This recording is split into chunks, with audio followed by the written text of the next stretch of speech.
So now that you've settled with an MSA, how do you set it up? Here are 5 steps for administration. Hi, I'm Naomi from Gonzalez Law, empowering Californians through legal education. Today I'm here with Andre and Colleen from MSA Meds. Thanks, Naomi. We're happy to be here. Thanks, Naomi. We're very excited for today's episode. How do you get started with your MSA? Either you're going to have to administer it yourself, self-administration, or you can have a professional administration done. So we're going to talk about both of those options and what it looks like throughout the whole process. Step number 1, you receive your check. If your MSA account is being professionally administered, then separate checks will be written. You'll receive the funds that you're due from the settlement for your lost wages and other benefits, and then the administrator will receive the amount that's being set aside in the Medicare set-aside account. And they'll ensure that it's exactly the right amount according to the settlement. And it could either be paid out as either a lump sum, which means the whole MSA is funded at the time of settlement, or it could be paid out as a structured payment or an annuity where every year you're going to have a new payment that comes into the account.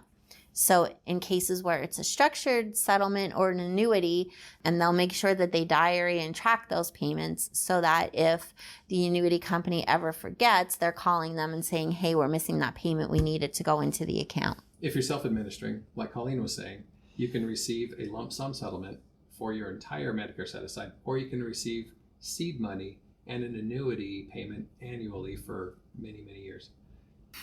Step number 2, open a new bank account.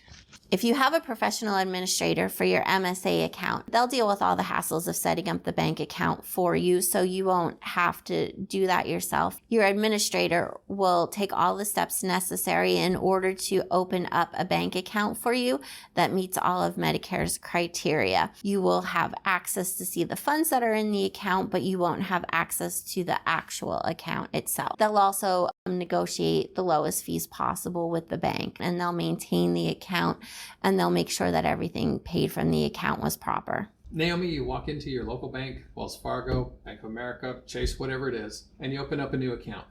This account has to be an interest-bearing account that is also FDIC insured, an account where you can pay the bills from that account, and any interest that accrues will stay in that account.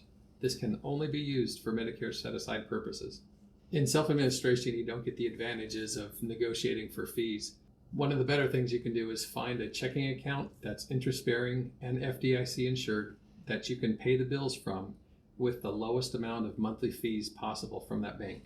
It can be any bank as long as the bank account is in your name and specifically used for Medicare set-aside purposes. Step number 3, you deposit your whole MSA check in the account. It's very important that they deposit the entire amount into the account, because later when you're doing your accounting for CMS, you have to show that your opening balance in the account matched the money that they approved in your settlement. What if when the client gets their settlement check, they didn't get 2 checks, they put all the money together? What do they do? They should call their attorney and just ask specifically what the amount is that's supposed to be put into the account, because that will be spelled out in the settlement documents, and it's very important that they put exactly the correct amount into the account to start. The professional administrator, they'll ensure that it's exactly the right amount according to the settlement. Step number 4, use your debit card to pay for things that Medicare allows. If you're self-administered, you need to make sure that the treatment that you're receiving is Medicare approved.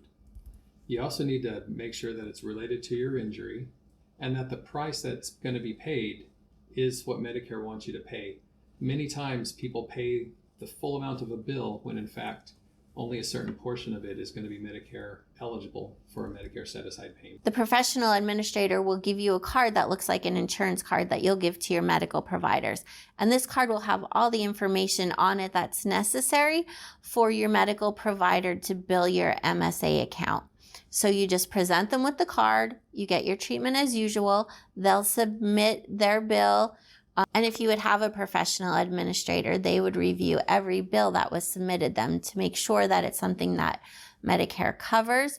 They would make sure that it's related to the work injury, and then they would also reprice it down according to the fee schedule amount, which can results in significant savings and can make the MSA funds last a lot longer. I have put links in the description of this video that gives more information about what services are covered for CMS and some pricing information. Step number 5, talk to your healthcare providers and let them know about the MSA and arrange for treatment through the MSA. If you have a professional administrator, at the time that your MSA account is set up, the administrator is going to contact all of your medical providers and give them information on how they can bill the account. When you self-administer, you need to go to your doctor. And if you have just one primary care doctor that treats both your work comp injury and your normal treatment, you need to make sure that every time you go specifically for the work comp injury, it only includes the specific body parts that were listed in your Medicare set-aside, and that he's only billing for those items. And that's when you can verify with him that he continues to bill the work comp rate, even though you're no longer under workers' compensation laws. Doctors are typically happy to do this because they'll receive more than the Medicare amount in the workers' compensation rate in most states. If you have an MSA account and you need help administering it, we're happy to step in. To see if you qualify for free administration, give us a call at 855 MSA Meds. Now that your MSA is all set up, how do you maintain it and how do you close it eventually?